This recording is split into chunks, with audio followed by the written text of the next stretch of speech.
Well, once a decade, the census takes count of our nation's population. But in 2020, the numbers may not be accurate. How skipping out on the census could affect your community. Today on Nevada Week.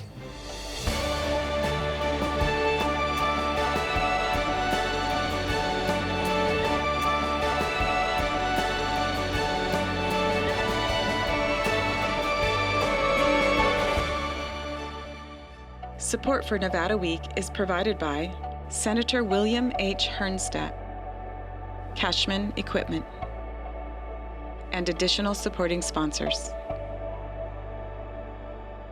Every 10 years, the U.S. government is mandated by the Constitution to conduct a count of every person in the country. The census doesn't just collect important data like age, race, and income. The survey affects a range of political issues, including the number of representatives we'll have in Congress and the way local district lines are drawn. Plus, the census influences how the federal government will appropriate $675 billion in funds for the next decade. If Nevadans decide not to take part, we could lose valuable money for our schools, hospitals, roads, and more. To discuss the 2020 census and its importance, we are joined by Lieutenant Governor Kate Marshall, head of the Nevada Complete Count Committee, Peter Guzman, president of the Latin Chamber of Commerce, Meredith Levine, director of economic policy for the Guinn Center for Policy Priorities, Arlene Alvarez, partnership specialist of the U.S. Census Bureau. Well, thank you so much for being here. We really appreciate it. Meredith, I want to start with you. We mentioned on the opening here that it's dependent on congressional seats of what our count is. In 2010, we did add a congressional seat to 4. We're looking at 2020 now. Our population is definitely still increasing. Is there any chance we can add a 5th congressional seat? I think we don't know the answer to that question yet, and it's a great question because the census does have implications for political representation, and one of those, as a starting point, is apportionment. Until we get a great census, we can't know if those numbers will be sufficient to add that seat. At the rate we're going, though, right now, I don't think that I've heard that that's particularly likely. The goal right now is even to stay at 4. And let's talk about that. Kate, if we do have a bad count, we could potentially lose a seat. Do we see potentially that as a possible risk here? Well, I think you can even ask the question broader. If certain communities are undercounted, then they lose their voice. So imagine if you're in a rural community like Caliente, the smallest incorporated town in Nevada. And if you're undercounted in that town, then what happens to your congressional membership, right? Then you're lumped in with larger communities and your voice becomes diluted. So it's not only about how many seats we have, but about whether the people that are included in those populations, if their voice is heard, if it's as loud as it ought to be. And as long as we count everyone, then everyone has a voice. But as we start not counting, or as those people start, being wary and worried, we walk away from having a voice at the state level with your assemblyman, your senator, with your congressional district. And Arlene, let's talk about that voice then. You are tasked with going out and providing outreach and education in the community here. We also mentioned the funding side of this. What's kind of the sell here when you're talking to community members about, on a funding basis, you break it down on just maybe a per person basis of why the census is so important? Yeah, I talk about the community just like the videos mentioned. The census determines over $675 billion annually. That is money for schools, Title I schools, lunches, libraries. All the resources that we need for the next 10 years are determined by the census, and it directly impacts our families. And so that is the message that I have and that I try to bring across. And Meredith, on a per-person basis, if we're looking at potentially not counting everyone, can we put this on a dollar per person type We of actually ratio? can, and so this is research out of George Washington University, but right now they're saying that in Nevada it would amount to about $628 per person. That comes out to about $17 million per year. That doesn't sound all that big, but when you think about how small our state budget is as a percentage, it does seem to be significant. And Kate, we're looking at about 30% of our entire state budget is from federal funding. Is that correct? Yeah. So I would argue the number's bigger because you have to think about over 10 years. So when Meredith is saying $678 per person, that's per year. And if you look at 2016 data from the census, they attributed about $2,100 per person per year from census dollars to Nevada. And the reason it matters more for Nevada is because we are a smaller state compared to other states. So imagine if New York doesn't count 1% of their population. Well, 1% doesn't make as much of a difference as 1% does in Nevada. It's just much more in terms of our share of those federal dollars. So people think to themselves, well, if that person doesn't get $678, why is that my worry? But that's not what's happening. It's if Nevada doesn't get the federal tax dollars that we paid back to Nevada, if it goes to New Jersey or goes to Minnesota and it doesn't come here to Nevada, we will have the need and we'll have to come up with the money some way else. And Meredith, when we're talking about just state agencies or programs, what is most significantly impacted by the fact that we might not have that money there? Well, I think Arlene mentioned some of the programs. So we're talking about Title I schools in poverty. We're talking about Pell Grants. We're talking about Medicare Part B. Really, we are looking at 55 federal programs that influence the state. But I think the biggest one, and I think the one where we could see a lot of impact, is in Medicaid.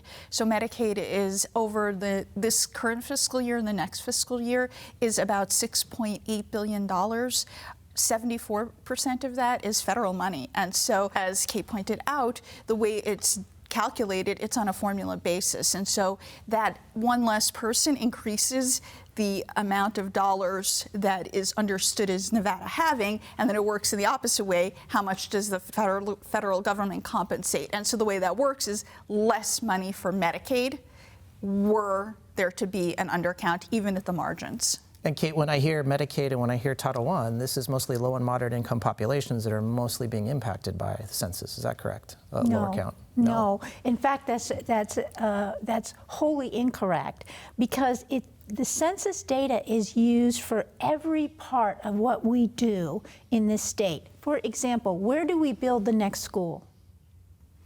Census data will tell you where to build the next school, right? So if you think that your community needs another middle school, the census data will tell you whether or not you get that middle school. Where do I put an arterial stop sign? The census data will tell you where people are coming through. They tell you where people live. Where do I put a shopping mall? Where do I put housing developments? How are my roads doing? All that is census data, right? Businesses will rely on it to determine where to expand. Right. And if you think to yourself, well, if it's only the Title I schools that we're talking about getting the money, wait a minute, that's not how our budget works. Here's the money that we have for our school budget. So if we don't get the money for those schools from Title I, that doesn't mean that we don't have to come up with the money otherwise, right. Which means our small bucket of money must be spread thinner, and everyone loses. Everyone counts, everyone wins. And Peter, let's talk. Let's go to the count then. Okay, there's some risk of potentially, obviously, of not getting a full count.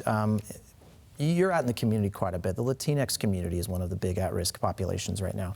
What are you hearing as far as reticence to be counted in the census? Well, I think that considering that the Hispanic population in Nevada is at least 29% or more, we have a lot to lose in the Hispanic community if we don't get counted. That's what we're saying at the Latin Chamber. That's what we're educating. What I'm hearing here, everything that was spoken already, it has even a more effect in the Latino community considering our population numbers. When we talk about schools, when we talk about business, where the new malls, all of that affects us in a big way. And so we're educating that we must be counted, nothing to fear in being counted, and it's dire that we do it. And Meredith, in addition to the Latinx community, are there other specific populations that we think are most at risk of not being counted? Sure. So when we think about it, because a lot of times these get conflated, but we're talking in general about the non-citizen community. We're talking about undocumented individuals. And so when you look at those communities, what you find is they are the least likely to, and this is per Census Bureau, least likely to want to respond to census questions and have the highest risk, therefore, of being undercounted. And so when you look at it, again, Nevada has pronounced populations. We have the 5th highest Latino population in the country. We have the 4th highest non-citizen. We have the 4th highest, first highest share of the undocumented population. Yeah. And so when you look at that, we do see some vulnerabilities in our ability to count. And that's where the fear comes. That's where I fear a little bit, because I know the importance of being counted, but I also know that Latinos don't like to be put on databases. They don't like to, there's fear out there, real fear, and that's a problem. And so that's why I believe I'm glad that we're forming this partnership, because it's so important. And beyond fear, I mean, is there a mistrust then of being counted as well? We have some of the federal policies that have kind of come through recently, especially having the citizen question on the census itself. Is that extended beyond to where we still have a fear and mistrust? Yeah, there's no question that there's a fear and mistrust. Again, understand that a lot of these wonderful folks come from countries where there's so much corruption, and none of this is taken all that serious. And so it's a whole educational process. And that's a responsibility of all our leaders in the community. And Meredith, that's a great point. When we're talking about such a large immigration population, it's not necessarily just the trust of our country, it's the trust of the countries that individuals are coming from. Absolutely. That's absolutely correct. And so, sorry, I was just going to say that when you have that, you do have that historical mistrust that breeds within immigrant populations for very good reason, and then you also have the fear, and this was again revealed in the census survey, you do have the fear of information sharing with certain agencies with respect to immigration enforcement. Yep. And talking about immigration enforcement, all the fears in our community, I always like to communicate to our partners, to everyone that I speak with, that the census takes everybody's information very seriously. The responses that are collected by the census and the information that's then disseminated can only be done so in statistical format. As employees, we take an oath of confidentiality for life.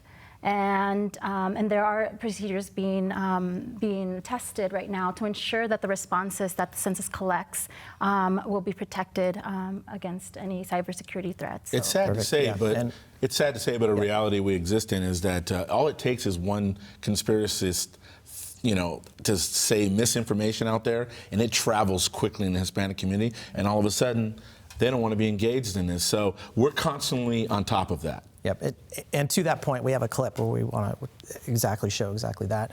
Earlier this year, the Trump administration did try to add a question to the census about individual citizenship status. This question was dismissed by the Supreme Court, but it still sent shockwaves through the immigrant communities.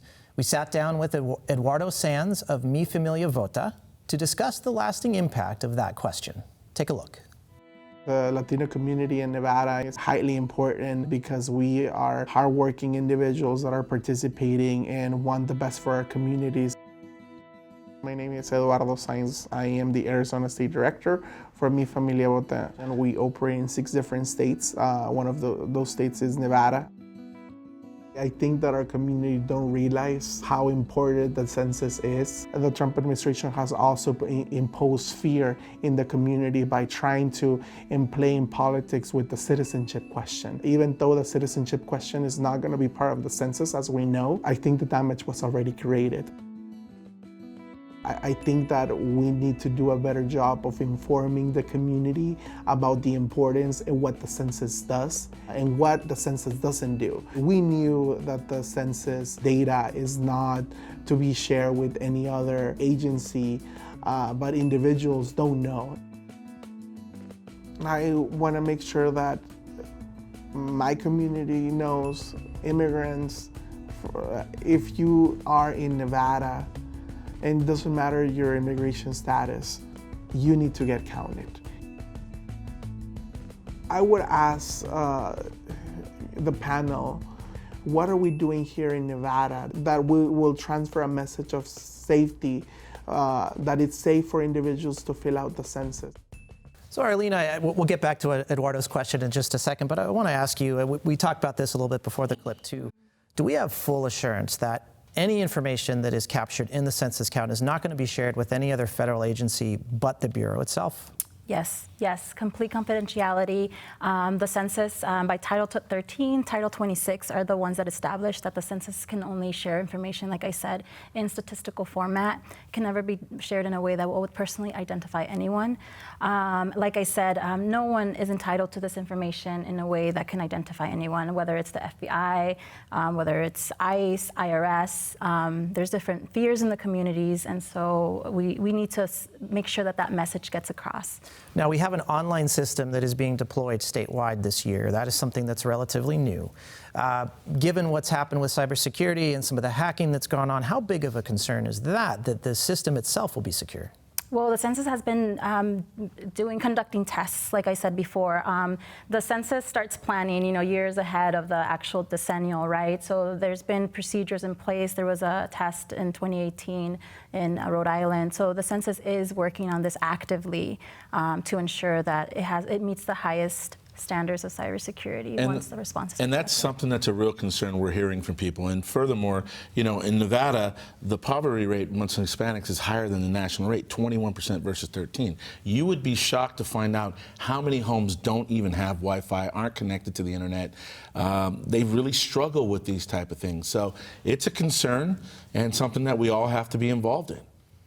And Kate, that is a concern. Let's go back to Eduardo's question. What is the state then doing? You chair the Complete Count Committee. What is the state planning on doing here to really bring education and outreach to the entire state? So we are trying to, first off, I should say that the governor has been amazing in setting up a Complete Count Committee and funding that Complete Count Committee with $5 million. So no small effort, right? But one of the things that the Complete Count Committee is looking at setting up events in communities all across the state, because when you talk about access to the internet, it's not only in the Latinx community. It's also in rural communities. It's also in elderly people's homes, right? And so this is a broad issue. And so setting up events where we can talk to people about how to do the census, where to go if you can't go online at home, the fact that you can also do it by phone, the fact that you can also do it by mail. You don't have to have someone come to your home. You can fill out the census and no one will come to your home.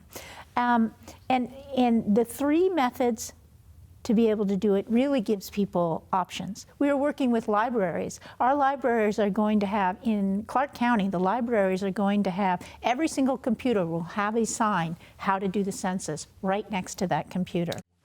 Our churches, our community centers, our park and rec centers are going to help us host events to bring awareness to this issue.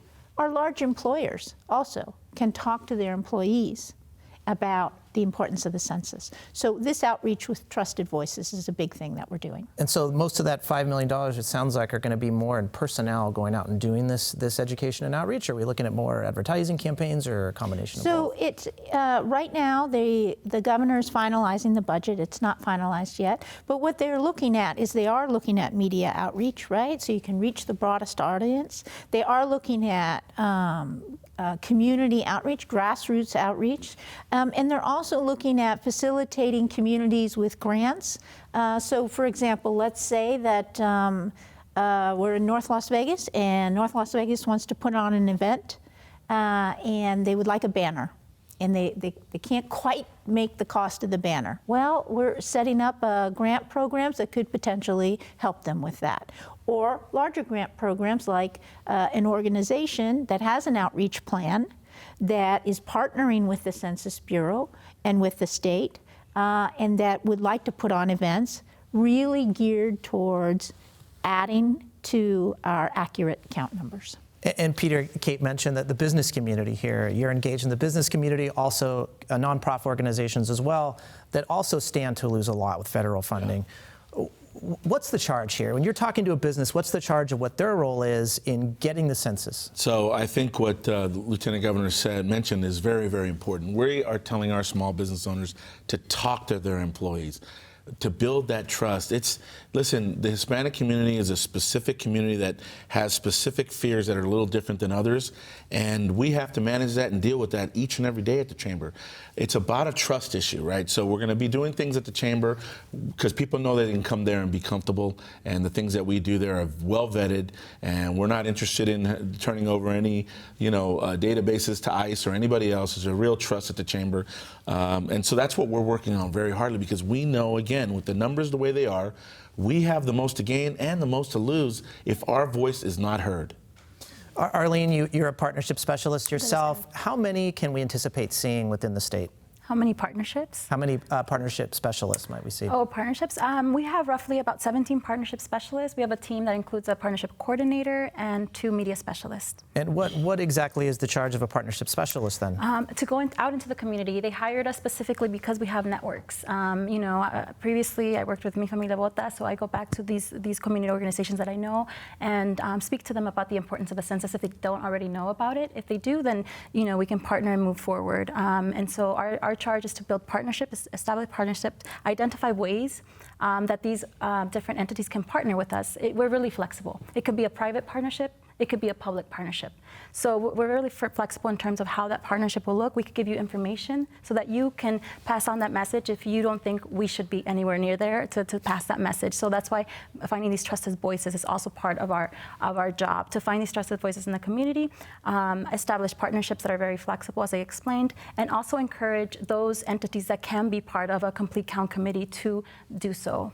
Different organizations have different capacities, right? I can't ask everybody to be involved in a complete count committee, but I can let them know that these exist, and they're more than willing to be part of these at the community level. There's one at the state level. We're encouraging formation at the county level, and also nonprofit, smaller ones as well. So there's plenty of opportunities to get involved. And then come April 1st, when the census count starts, who's actually doing the census count? So the census, in March, everybody will get a postcard in the mail that invites them to participate, or 95% of the population, I should be more accurate. So about 95% of the population will get a postcard in the mail to invite them to respond over a period of time. Census Day, April 1st, is a call to action day, so we're hoping to have lots of events in the community around those dates. However, there's not one date to respond to the census, it's a period of time. So mid-March till about late April is when the self-response period is going on, and then there will be an overlap with the following operation, which is non-response follow-up, and that is when, if you didn't respond, from the different reminders that the census will send and the questionnaire in the mail at the last reminder, then at that point somebody will come to your door to knock and get that information, since, as we said before, the census is mandated by the Constitution, so we do need those answers. And so that non-response period goes into early summer. Okay. And I think it's important that it's the education leading up to all of that, because even non-Hispanics, there are people that want to be off the grid. They don't want to be counted for anything, and they're just going to trash these things. We need to educate the people, like the Lieutenant Governor said, the amount of money that's going to be lost for all different kind of things in our community. And Kate, to that point, we got about a minute left. Public charge, the viewer that's sitting on the couch right now and watching, what is the best thing we can do to make sure that we're getting an accurate count? Bring your tax dollars home. That's what this is about. It's 12 questions. It'll take 4 to 5 minutes, and it will mean up to $20,000 per person over 10 years for Nevada. Well, thank you so much. We really appreciate your time. If you at home would like to learn more about any of the topics we have covered here today, check out our website, vegaspbs.org/Nevada-week. Now, before we close out today, we've talked extensively about the Latinx community's role in the 2020 census. But a key demographic we haven't touched on is Nevada's homeless population. Every day, Catholic Charities of Southern Nevada helps hundreds of people through a variety of programs. We're like a little hotel casino without the gambling here because of the volume of traffic. The nonprofit hosts over 500 men a night at their shelter and feeds an additional 3,000 people a day, both on campus and through Meals on Wheels. We continue to provide help and hope for anyone who needs it, whether it's food insecurity or shelter. It's really about giving back to those less fortunate.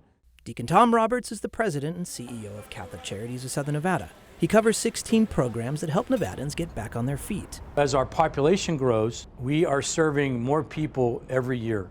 About 60% of Catholic Charities' resources are paid for by federal grants. Many of those grants rely on the census to fund communities by need. If we don't get the accurate count of information, we're not going to be properly funded for those programs, and we'll create an imbalance of needs and resources. Although the national census happens every 10 years, Clark County hosts a homeless census every January.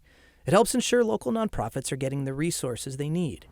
Catholic Charities has been leading the charge on the yearly census for decades. We should not base every single decision based on one snapshot of one population at one single time for the next 10 years. If we base all of our information on funding on one census count, we're being short-sighted and not seeing the full picture. Even with an accurate census count, Catholic Charities can't rely solely on federal funding to help everyone in need. Catholic Charities welcomes all of Southern Nevada and those that visit us to support us. We offer volunteers opportunities every day for people that want to give of their time and talents. We would not be here without the support of Southern Nevada.